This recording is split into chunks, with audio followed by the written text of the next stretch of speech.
Projector নিয়েও আবার এই দেশে মারামারি আছে না? মারামারি করবেন না, মারামারি ভালো না। প্রজেক্টরে মহিলারা বক্তাকে দেখে কথা শুনতে পারবে কিনা প্রশ্ন করেছিল আমাকে খুলনায়, শুনছেন না আপনারা? এটা নিয়ে প্রাচ্য পাশ্চাত্য, মিন মাশারিকিল আরদি ইলা মাগারিবিহা, ইস্ট ওয়েস্ট কোনো ইখতিলাফ নাই যে দেখা যাবে।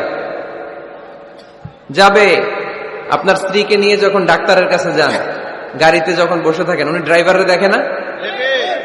আকল খাটান, আকল দলিল পরে, দলিল পরে, আগে একটু আকল খাটাই। রাস্তা দিয়ে যে আমি যাচ্ছি, আমি বোরকা পরা ঠিকই, কিন্তু এই যে ড্রাইভার, তারা দেখা লাগতেছে না? ডাক্তারের কাছে গেছি, ডাক্তারের দেখা লাগে না? রাস্তা দিয়ে চলতে ফিরতে যতই পর্দা করি, পুরুষদেরকে আমরা দেখি না? নারীদের তো দেখা লাগে, দেখা লাগে। এটা নাজায়েজ নয়, এটা বুঝতে হবে, জানতে হবে। জানার কোনো শেষ নাই, জাননেওয়ালার উপরও জাননেওয়ালা আছে। তো এটা নিয়ে আসলে ইখতিলাফের কিছু নাই। ইস্ট ওয়েস্ট, মাশারিকিল আরদি ওয়া মাগারিবিহা, গোটা বিশ্বের সব ফিকহ একাডেমি খোঁজ নিয়ে দেখেন, এটা জায়েজ। আল্লাহ রাসূল সাল্লাল্লাহু আলাইহি ওয়াসাল্লাম আম্মা জান আয়েশা রাদিয়াল্লাহু তাআলা আনহাকে ঈদের দিন হাবাশি সাহাবীদের খেলা দেখিয়েছেন। খেলা, হাবাশি সাহাবারা মসজিদে নববীর পাশে, সহিহ বুখারীর বর্ণনা, তীর ধনুক দিয়ে খেলাধুলা করত। আম্মা জান আয়েশা দেখতে চাইলেন, আল্লাহর হাবিব সাল্লাল্লাহু আলাইহি ওয়াসাল্লাম এটা বুঝতে পারলেন, জিজ্ঞেস করলেন তাশতাহিন তানজুরিন, বুখারীর বর্ণনা, তাশতাহিন তানজুরিন, আয়েশা তুমি কি দেখতে চাও? আম্মাজান বললেন হ্যাঁ আমি দেখতে চাই। আল্লাহর হাবিব সাল্লাল্লাহু আলাইহি ওয়াসাল্লাম আম্মাজান আয়েশাকে পিছনে দাঁড় করালেন। তিনি বর্ণনা করলেন আকামানি ওয়ারাআহু, আমার পিছনে পিছনে আমাকে তিনি দাঁড় করালেন। খাদ্দি মা আখাদ্দি, আমার গাল রাসূলের গালের সাথে লেগে গেল। আমি প্রাণ ভরে হাবাশি সাহাবাদের খেলা দেখলাম সরাসরি। তো সরাসরি যদি পুরুষকে দেখতে পারেন আম্মাজান আয়েশা রাদিয়াল্লাহু তাআলা আনহা, এটা কি টিভির পর্দায় দেখা যাবে না? দেখা যাবে না? যাবে। দীর্ঘক্ষণ দেখার পরে আম্মাজান আয়েশা বললেন হাত্তা মালিলতু, আমি ক্লান্ত হয়ে গেলাম, অনেকক্ষণ দেখলাম। আল্লাহ রাসূল সাল্লাল্লাহু আলাইহি ওয়াসাল্লাম বললেন আয়েশা পরিপূর্ণ হয়েছে, তুমি কি তৃপ্তি সহকারে খেলা উপভোগ করেছো, ইথিওপিয়ান সাহাবীদের খেলা? আম্মাজান বললেন হ্যাঁ, আমি প্রাণ ভরে দেখেছি। আল্লাহর হাবিব সাল্লাল্লাহু আলাইহি ওয়াসাল্লাম বললেন ঠিক আছে আয়েশা, এখন তুমি চলে যাও। সুবহানাল্লাহ পড়েন। সহিহ বুখারীতে আছে, যুদ্ধে যুদ্ধে নারীরা অংশগ্রহণ করতেন। স্ট্রেচারে করে অসুস্থ সাহাবাদেরকে টেনে এনে ওনারা সেবা করতেন। সেবা করার সময় চোখে গামছা বেঁধে রাখতেন, তাই না? ওনারা যখন অসুস্থ আহত সাহাবাদের চিকিৎসা করতেন, চোখে গামছা বেঁধে রাখতেন না? দেখতেন, দেখা যায়, প্রয়োজনে দেখা যায়। এই মাসালা ক্লিয়ার, গোটা বিশ্বের সব আমার একমত। এরপর খুলনায় আরেকটা প্রশ্ন করেছিল নারীদের পর্দা নিয়ে, আপনারা ইতিমধ্যে দেখেছেন বোধহয় না? তো এটা নিয়েও দেখলাম অনেক বাড়াবাড়ি। বাড়াবাড়ি কখনো কল্যাণ বয়ে নিয়ে আসে না। নারীরা কতটুকু পর্দা করবে, কতটুকু পর্দার হুকুম কি, সেখানে আমি বলেছি পর্দা করা ফরজ। এই পর্দা আপনার অধিকার, এটা আপনার আভিজাত্যের প্রতীক, আপনার রুচির প্রতীক। এটা বলে কতটুকু পর্দা, সেক্ষেত্রে আমি দুইটা মত উল্লেখ করেছিলাম, দুইটা মত উল্লেখ করেছি। মত নাম্বার 1, সারা শরীর ঢেকে রাখবে, ফেসটা খোলা রাখবে, হাত খোলা রাখবে, এটা একটা মত। আরেকটা মত সব ঢেকে রাখতে হবে, শুধু চোখ খোলা, তাই না? দুইটা মত উল্লেখ করে আমি বলেছিলাম যে এটা হচ্ছে রুকসাত আর এটা হচ্ছে আজিমাত। আমি এও বলেছি যে এর চেয়ে শ্রেষ্ঠ পর্দার হতে পারে না, শুধু চোখ খোলা, সব ঢেকে রাখতে হবে, এটা শ্রেষ্ঠ পর্দা, এর চেয়ে ভালো পর্দার হতে পারে না। আমি নিজেও সাজেস্ট করি এটা, যে শুধু চোখ খোলা থাকবে। আবার ওই প্রশ্নের উত্তরে এও বলেছি চেহারা হচ্ছে সৌন্দর্যের রাজধানী, চেহারাই যদি দেখা হয়ে যায় তো সব দেখা হয়ে যায়, এজন্য এটা আমি সাজেস্ট করেছি। তারপরে এরা আমার ধাক্কাইতে ধাক্কাইতে ওই মতের দিকে নিতে চায়, হাসনা নাই? তো এই যে 3 বার যে আমি এই কথা বললাম, এগুলো শুনবার সময় কি কানে তুলা দিয়ে রাখছিলেন? হ্যাঁ, তখন কি শোনেন না? এগুলো মত দুইটা বললাম কেন আমি? হুজুর দুইটা কেন বলবেন, অন্য মতের প্রতি আপনার এত শ্রদ্ধা কেন, আমগো তো নাই। এই হয়েছে সমস্যা। ক্লিয়ার কাট কথা। পর্দার ক্ষেত্রে দুইটা মতের উল্লেখ করেছি প্রিয় ভাইয়েরা। বলেছি এক মত বলেছে ফেস খোলা, হাত খোলা, আরেক মত বলেছে শুধু চোখ খোলা। এবং আমি বলেছি এইটা শ্রেষ্ঠ পর্দা, এর চেয়ে ভালো পর্দা হয় না, বলছি না আমি? আবার বলছি যে আমি সাজেস্ট করি এটাই সবচেয়ে ভালো, এটা করবেন। এবং শেষে বলেছি চেহারা হচ্ছে সৌন্দর্যের রাজধানী, চেহারাই যদি দেখা হয়ে যায় তো সব দেখা হয়ে যায়। এগুলো কি প্রমাণ করে আমি এই মতের পক্ষে না এই মতের পক্ষে? বায়ে না ডানে? ডানে। তো আমি এই মত অবলম্বন করি, মানে আপনাদের যেই মত আমারও এই মত। আমার ধাক্কা মারতেছেন কেন? ধাক্কাইতেছেন কেন আমাকে? ধাক্কাই আমার ওই মতে নিতে চায়, ঠিক না। বাড়াবাড়ি কখনো কল্যাণ বয়ে নিয়ে আসে না। আওয়াজ করবেন না, মনোযোগ দিয়ে শুনেন। এই যে মত, এটা আমার মত না, এটা অনেক স্কলারদের মত। নারীরা শুধু ফেস খোলা রাখবে আর হাতের কবজি পর্যন্ত খোলা রাখবে, এটা আমার মত না। আমি অন্যদের মতকে শুধু ন্যারেট করেছি, বর্ণনা করেছি মাত্র। মেজরিটি স্কলাররা, জুমহুরুল ফুকাহা, আই রিপিট, আমি আবার বলছি, মেজরিটি স্কলাররা বলেছেন ফেস এবং হাত খোলা রাখা যাবে। যদিও আমার মত এটা না, আমার মত হচ্ছে যে শুধু চোখ খোলা রাখবেন। মেজরিটি স্কলাররা, রাইসুল মুফাসসিরিন আব্দুল্লাহ ইবনে আব্বাস রাদিয়াল্লাহু তাআলা আনহুমা, যার ব্যাপারে আল্লাহ হাবিব সাল্লাল্লাহু আলাইহি ওয়াসাল্লাম দোয়া করেছেন, আল্লাহুম্মা ফাক্কিহহু ফিদ্দীন ওয়া আল্লিমহু তা'বীল, আল্লাহ তাকে আপনি দ্বীনের জ্ঞান শিক্ষা দেন, কোরআনের তাফসীর শিক্ষা দেন। উনার মতও ছিল কোরআনের এই তাফসীরে, আয়াতের তাফসীর, যে ইল্লা মা যাহারা মিনহা, নারীদের যতটুকু প্রকাশ হয়ে যায় সেক্ষেত্রে আল্লাহ ক্ষমা করবেন। এই যাহারা মিনহার তাফসীর উনি করেছেন আব্দুল্লাহ ইবনে আব্বাস, যে ফেস, আল ওয়াজহু ওয়াল কাফফান, চেহারা এবং হাত খোলা রাখা যাবে। আমার তাফসীর না, আব্দুল্লাহ ইবনে আব্বাসের তাফসীর, আনাস রাদিয়াল্লাহু তাআলা আনহুর তাফসীর। ইমাম আল কুরতুবীর তাফসীরে উনি এই মত এনেছেন, ইমাম ইবনে কাসীর এই মত এনেছেন। সবচেয়ে মজার ব্যাপার হচ্ছে ইমাম আবু হানিফারও এই মত। সুবহানাল্লাহ পড়বেন না? ইমাম আবু হানিফা আলাইহি রাহমা, উনারও এই মত যে নারীদের চেহারা এবং হাত এটা আওরাত নয়, এটা আওরাত নয়। আপনি আল আজহার ইউনিভার্সিটির ফিক একাডেমির খোঁজ খবর নেন, কিবারু লাজনাতু কিবারিল উলামা, ওনাদের ফতোয়া বোর্ডের রায় হচ্ছে নারীদের এই ফেস আর হাত নারীরা খোলা রাখতে পারবে। মিশরের যে ন্যাশনাল ফতোয়া বোর্ড, তাদেরও একই ফতোয়া। তো ওনাদেরকে গোমরা বলেন না কেন? গোমরার ফতোয়া শুধু মিজানুর রহমান আজহারের জন্য? ওনাদেরকে গোমরা বলেন না কেন? ইমাম আল আযম, আমাদের মাযহাবের ইমাম, ইমাম আবু হানিফাকে গোমরা বলেন না কেন? ফতোয়াকে শুধু আমার জন্য?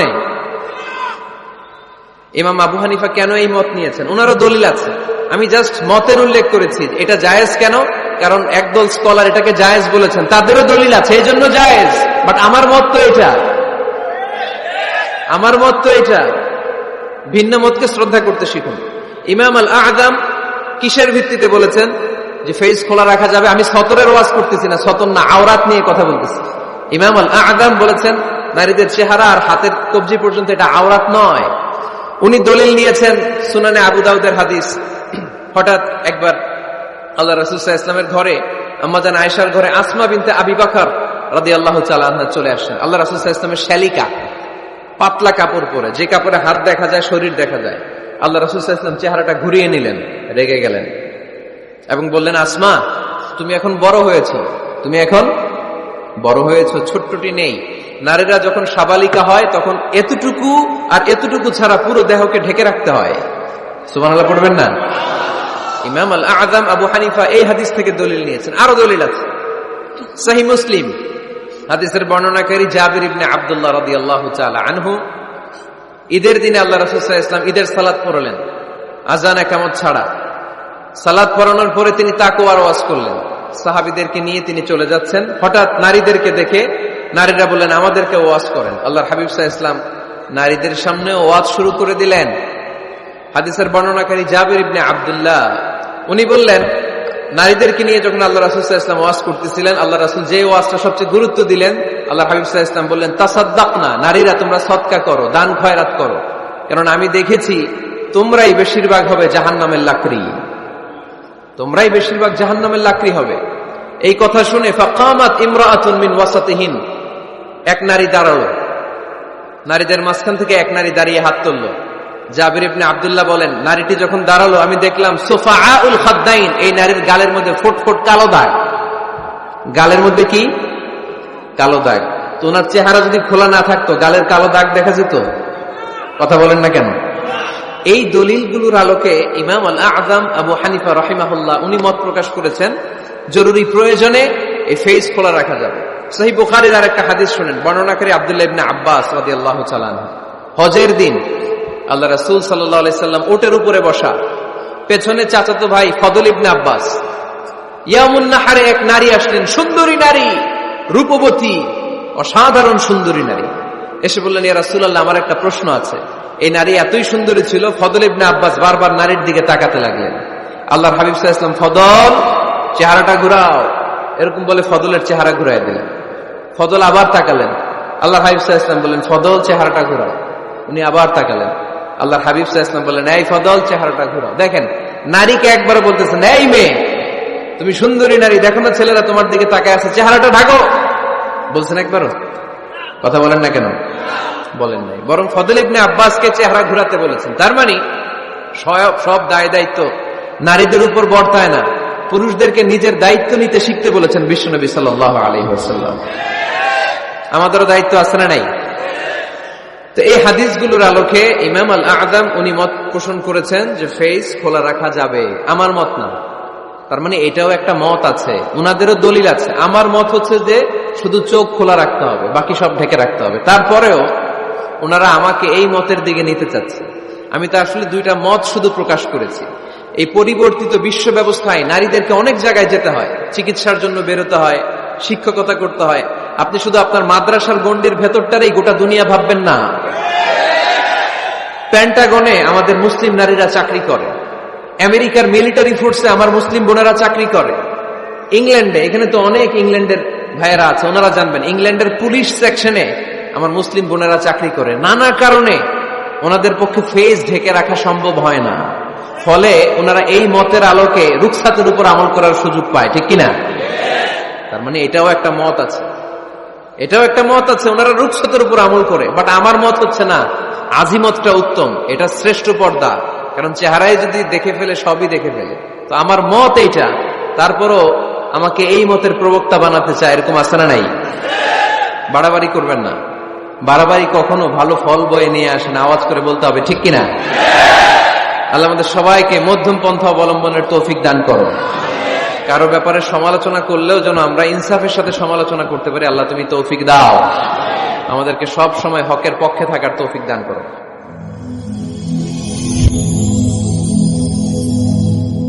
Rose TV 24. Enjoy by listening to the Holy Quran. এটা হচ্ছে পরিবার। আলোচনার বিষয় কি? সবাই বলতে হবে আলোচনার বিষয়। আমাদের পরিবার আছে না? পরিবার হচ্ছে শান্তির নীড়। যার পরিবার নাই সে নীড়হারা পাখির মতো, ঠিক কিনা? এর সেবা করার কেউ নাই, এর খোঁজ খবর নেয়ার কেউ নাই, একে ভালোবাসার কেউ নাই। পরিবারের ভেতরে আছে ভালোবাসাবাসী, পরিচর্যা, অসুস্থ হলে সেবা শুশ্রূষা, যত্ন আত্মি। আমরা একটা প্রশান্তির জায়গা খুঁজে পাই পরিবারের ভেতরে, ঠিক কিনা? এজন্য আমি যদি জান্নাতে যাই, আমি চাই আমার পরিবারের সবাইকে নিয়ে যাব, ঠিক কিনা? নাকি আপনারা একা একা জান্নাতে যাবেন? একা একা জান্নাতে যেতে চান কারা কারা? দেখি হাত তুলেন। হ্যাঁ, ওই যে হাত তুলছে একজন। একা একা যাইতে আয় বালা না, একা একা যাওয়া যাবে না, আমরা সবাই মিলে যাব ইনশাআল্লাহ। পড়েন। এজন্য রাব্বুল আলামিন বলেন, ইয়া আইয়ুহাল্লাযীনা আমানু কু আনফুসাকুম ওয়া আহলিকুম নারা ওয়াকুদুহান নাসু ওয়াল হিজারা আলাইহা মালাইকাতুন গিলাযুন শিদাদুন লা ইয়াসুনাল্লাহা মা আমারাহুম ওয়া ইয়াফআলুনা মা ইউমারুন। সুবহানাল্লাহ পড়েন। আল্লাহ ডেকে বললেন, ও বিশ্বাসীরা শোনো শোনো, তোমরা নিজেদেরকে জাহান্নামের আগুন থেকে বাঁচাও, নিজেদের পরিবার বর্গকেও ওই জাহান্নামের আগুন থেকে বাঁচাও। যে জাহান্নামের রক্ষী ফেরেশতারা খুব নির্দয়, খুব নির্মম, এদের চেহারায় হাসি নাই, রব্বুল আলামিন তাদেরকে যা আদেশ করে তারা তাই পালন করে। ওই ফেরেশতারা আল্লাহর কোনো আদেশের অবাধ্য হয় না। ওই জাহান্নামকে ভয় করো, আর জাহান্নাম থেকে নিজেও বাঁচো, নিজের পরিবারকেও বাঁচাও। নিজেও বাঁচতে হবে, পরিবারকেও বাঁচাতে হবে। নিজেও জান্নাতে যেতে চাই, আব্বা আম্মা স্ত্রী সন্তান ভাই বোন সবাইকে নিয়ে জান্নাতুল ফেরদাউসে থাকতে চাই, ঠিক কিনা? এজন্য রব্বুল আলামিন বিশ্বনবীকে আদেশ করলেন, ওয়া'মুর আহলাকা বিস-সালাতি ওয়াসতাবির আলাইহা। ও নবী, আপনি আপনার ফ্যামিলির সদস্যদেরকে সালাতের আদেশ করেন এবং নিজেও সালাত পালনে সচেষ্ট হন। একা একা সালাত পালন করলে হবে না, আপনার পরিবারের সবাইকে আপনি মুসল্লি বানান। নিজেও সালাত পড়েন, সন্তানদেরকেও সালাত কায়েমকারী বানান। আপনি একা একা নামাজ পড়েন, আপনার ছেলে নামাজ পড়েন, এরকম আছে না নাই? বাবা নামাজ পড়ে, মা নামাজ পড়ে না, আছে না নাই? ভাই নামাজ পড়ে, বোন নামাজ পড়ে না, আছে না নাই? আচ্ছা, আমি জান্নাতে থাকবো, আমার মা থাকবে জাহান্নামে, এটা ভাল লাগবে? আমি থাকবো জান্নাতে, আমার আব্বা জাহান্নামে, ভাল লাগবে কার কার? আমি থাকবো জান্নাতে, আমার ছেলে মেয়েগুলো জাহান্নামে। আমি জান্নাতের নাজ নিয়ামত ভোগ করবো, আমার স্ত্রী থাকবে জাহান্নামের আগুনে, এটা আমাদের ভালো লাগবে? এজন্য মুমিন পরিবারের সবাই আমরা জান্নাতে যেতে চাই। আমিও যাব, মা বাবাও যাবে, আমার স্ত্রী সন্তানরাও যাবে।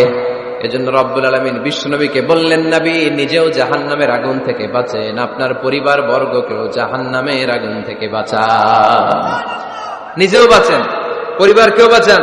এজন্য মুসল্লি ভাইরা সাবধান, একা মুসল্লি হয়েন না। ইসলাম পালনকারীরা সাবধান, একা ইসলাম পালনকারী হবেন না। ফ্যামিলির সবাইরে মুসল্লি বানাইতে হবে, সবাই মিলে ইসলাম পালন করতে হবে, সবাই মিলে ঘরটার একটা জান্নাতের টুকরা বানাতে হবে, ঠিক কিনা? মুমিন জীবনে পরিবারের গুরুত্ব অনেক বেশি। ফ্যামিলি হচ্ছে এই পৃথিবীর সর্বপ্রথম ইনস্টিটিউশন, প্রতিষ্ঠান। এক একটা পরিবার এক একটা কি প্রতিষ্ঠান, ইনস্টিটিউশন। গোটা বিশ্বে যদি ইসলাম পালন নিষিদ্ধ হয়, আমার পরিবারে আমার ইসলাম পালনের সুযোগ আছে না নাই? কথা কি বুঝতেছেন? বাংলাদেশে ইসলাম পালন নিষিদ্ধ করে দেওয়া হলো, মসজিদে যাওয়া নিষিদ্ধ করে দেওয়া হলো, তাফসির মাহফিল নিষিদ্ধ করে দেওয়া হলো, জুমার খুতবা নিষিদ্ধ করা হলো, ইসলামের সব অনুশাসন পালনকে রাষ্ট্রীয়ভাবে নিষিদ্ধ করা হলো। কিন্তু আমার পরিবারের ভেতরে ইসলাম পালনের সুযোগ আছে না নাই? আমার বেডরুমের ভিতরে কেউ নিষিদ্ধ করতে পারবে কিছু? কথা বলেন। এজন্য গোটা বিশ্বেও যদি ইসলাম পালন নিষিদ্ধ হয়, আমার পরিবারে ইসলাম পালনের সুযোগ আছে না নাই? এজন্য পরিবার অনেক গুরুত্বপূর্ণ। মুমিন পরিবার এটা আল্লাহর পক্ষ থেকে নেয়ামত। আর মুমিন পরিবারে ভালোবাসার ভিত্তি হচ্ছে ঈমান। মুমিন না হলে মুমিন পরিবারের সদস্য হওয়া যায় না। নূহ আলাইহিস সালাম আল্লাহরে বললেন, আল্লাহ এই মহাপ্লাবনে আপনি আমার ছেলেকে মারবেন না। ইন্নাহু মিন ইবনি, নিশ্চয়ই এই ছেলেটা সে আমার সন্তান, আমার ঔরসজাত। আল্লাহ বললেন, না নূহ, তুমি ভুল বলেছ, সে তোমার সন্তান নয়। ঔরসজাত হলেই সন্তান হয় না, ঈমান আনা লাগে। চিল্লায় বলেন ঠিক কিনা? নূহ আলাইহিস সালামের এই মহাপ্লাবন নূহ আলাইহিস সালামের সন্তান কানাআনকে রক্ষা করতে পারে নাই। এজন্য মুমিন পরিবারের ভালোবাসার ভিত্তি হচ্ছে ঈমান। আওয়াজ করে বলতে হবে, বিশ্বাসীদের পরিবারের ভালোবাসার ভিত্তি কি? আরো জোরে বলেন, ভিত্তি কি? ঈমান। এজন্য আমাদের পরিবারগুলো আমাদের জন্য রহমত, আমাদের পরিবারগুলো আমাদের জন্য আল্লাহ তাআলার পক্ষ থেকে মার্সি, ব্লেসিংস এন্ড বাউন্টিজ। এই পরিবারের বন্ধন যেন কখনো নষ্ট না হয়। আমরা যেন পারিবারিক সম্প্রীতি, ভালোবাসা কখনো নষ্ট না করি। এখন ওয়েস্টের ধাক্কায়, পাশ্চাত্যের কালচারের ধাক্কায় আমাদের পরিবারগুলো নষ্ট হতে শুরু করেছে, ঠিক কিনা? আপনি খেয়াল করে দেখবেন, পাশ্চাত্যে এখন পরিবারগুলোর খুব মারাত্মক অবস্থা, ভঙ্গুর পারিবারিক ব্যবস্থা। এদের পরিবার টেকে না, এরা তো বিয়েই করে না। এরা বিয়ের চেয়ে বেশি পছন্দ করে লিভ টুগেদার। আছে না নাই? বিয়ে করে না, লিভ টুগেদার পছন্দ করে। ফ্রি সেক্স, অবাধ যৌনাচার, হোমোসেক্সুয়ালিটি, সমকামিতা, ছেলেতে ছেলেতে বিয়ে, মেয়েতে মেয়েতে বিয়ে। বিয়ে যাক দু একটা হয়, এগুলো 6 মাস 1 বছরের বেশি টিকে না। ডিভোর্সের সংখ্যা বেশি, ভ্রূণপাত, সন্তান হত্যা করার সংখ্যা বেশি, সুইসাইডের সংখ্যাও বেশি, ঠিক কিনা?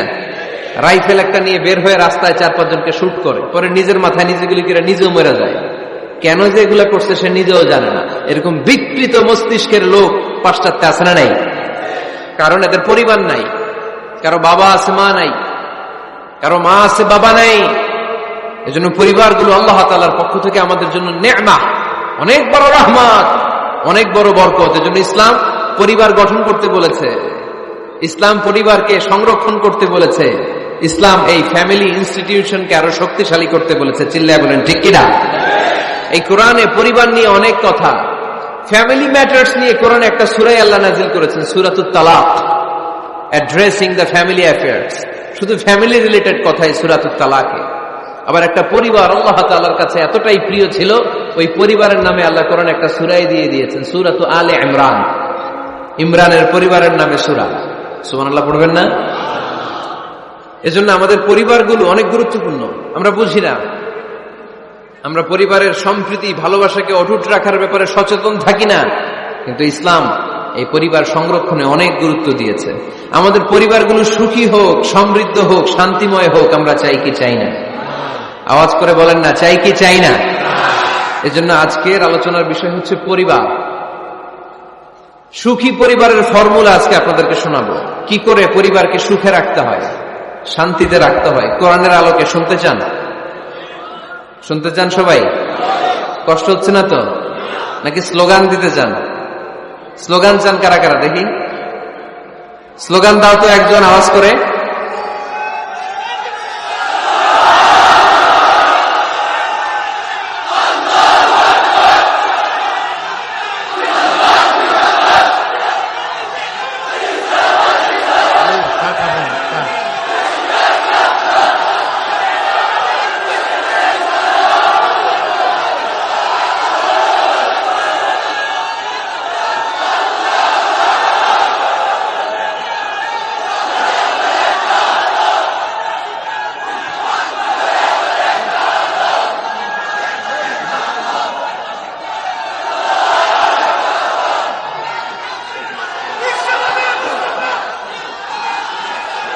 প্যান্ডেল থেকে লোক বাইরে বেশি আছে।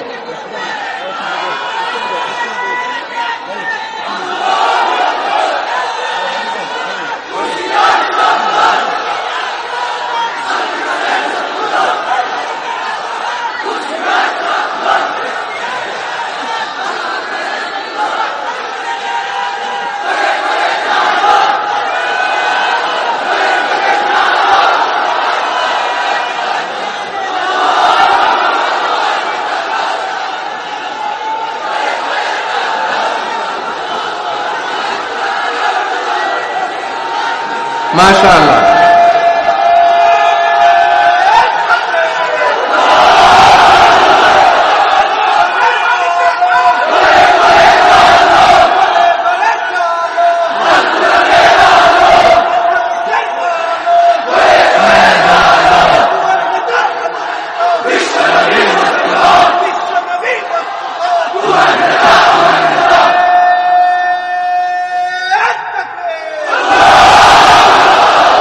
মাশাআল্লাহ, তাবারাকাল্লাহ। আল্লাহ স্লোগানগুলোকে তুমি কবুল করো। স্লোগান হয়ে গেছে, খুশি? সবাই খুশি? জিয়য়। ঠিক আছে, এবার আলোচনায় যাই। সুখী পরিবারের ফর্মুলা। কোন পরিবার? আওয়াজ করে বলেন, আরো জোরে বলেন। সুখী পরিবারের ফর্মুলা কোরআন সুন্নাহর আলোকে আজকে আমরা এটা জেনে যাব, কি করলে আমাদের ফ্যামিলিগুলো সুখী হবে, সমৃদ্ধ হবে।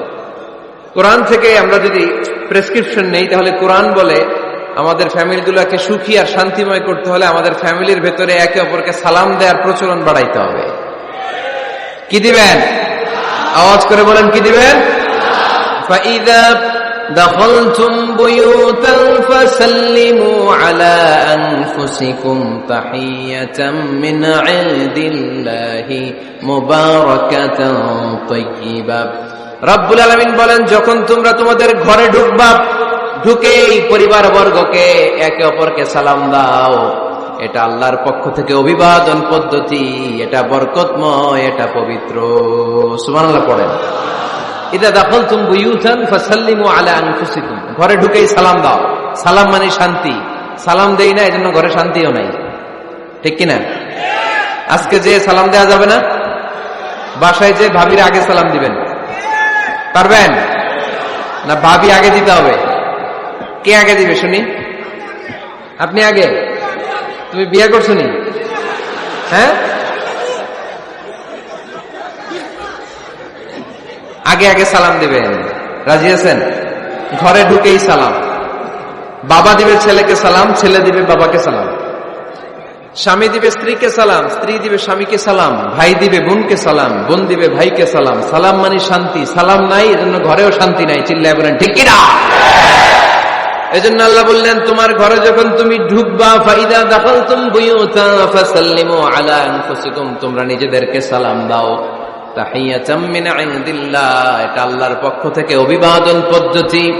মুবারাকাতান তাইয়্যিবা, এই সালামের মধ্যে আছে বরকত, এটা পবিত্র।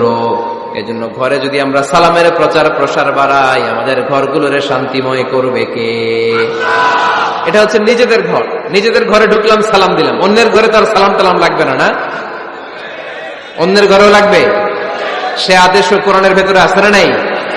রব্বুল আলামিন বলেন, ইয়া আইয়ুহাল্লাযীনা আমানু লা তাদখুলু বুয়ুতান গায়রা বুয়ুতিকুম হাত্তা তাস্তানিসু ওয়া তুসাল্লিমু আলা আহলিহা। সুবহানাল্লাহ পড়েন। আল্লাহ রেখে বললেন, ও ঈমানদার, ও বিশ্বাসীরা, অন্যের ঘরে যখন তোমরা প্রবেশ করবা, খবরদার প্রবেশ করার আগে অনুমতি নিয়ে নাও। অনুমতি নেয়ার পাশাপাশি ঘরে ঢোকার আগে সালাম দিয়ে দাও। সুবহানাল্লাহ পড়ে। তাহলে নিজের ঘরে ঢুকি আর অন্যের ঘরে ঢুকি, ঢুকে কি দিব? আওয়াজ করে বলতে হবে, কি দিব? সালাম। আমি আপনাদেরকে সালাম দেই, উত্তর দেন, আসসালামু আলাইকুম ওয়া রাহমাতুল্লাহ। এবার আপনারা আমাকে সালাম দেন, আমি উত্তর দিব, ওয়ালাইকুম আসসালাম ওয়া রাহমাতুল্লাহ। পারা যাবে নাকি বলবেন আমি বউরে কেন দেব, উনি না আমার আগে দিবে? আমি জামাই, আমি স্বামী, আমি হাজবেন্ড। আচ্ছা, হাজবেন্ডে কি বলেন সিলেটি ভাষায়? স্বামীরে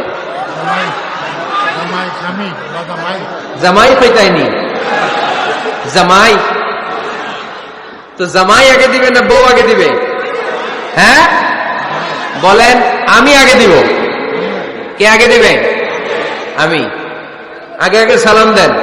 আল্লাহর হাবিব সাল্লাল্লাহু আলাইহি ওয়াসাল্লাম বললেন, সহিহ মুসলিমের বর্ণনা, সহিহ মুসলিমের বর্ণনা, আওয়ালা আদুল্লুকুম আলা শাইইন ইযা ফাআলতুমুহু তাহাবাবতুম। আল্লাহর হাবিব বললেন, আমি কি তোমাদেরকে এমন একটা ফর্মুলা শিখাইয়া দিব না, এই ফর্মুলা যখন তোমরা অ্যাপ্লাই করবে, তোমাদের মধ্যে পারস্পরিক ভালোবাসা বাড়িয়ে দিবে কে? সাহাবীরা বললেন, ইয়া রাসূলুল্লাহ, অবশ্যই আপনি আমাদেরকে শিখাইয়া দেন। কোন সেই ফর্মুলা, যেই ফর্মুলা অ্যাপ্লাই করলে আমাদের মধ্যে ভালোবাসা বেড়ে যাবে? আল্লাহর হাবিব বললেন, আফশুস সালাম বাইনাকুম, নিজেরা নিজেদের মধ্যে সালামের প্রচার করো, প্রসার করো। দেখা হলে একে অপর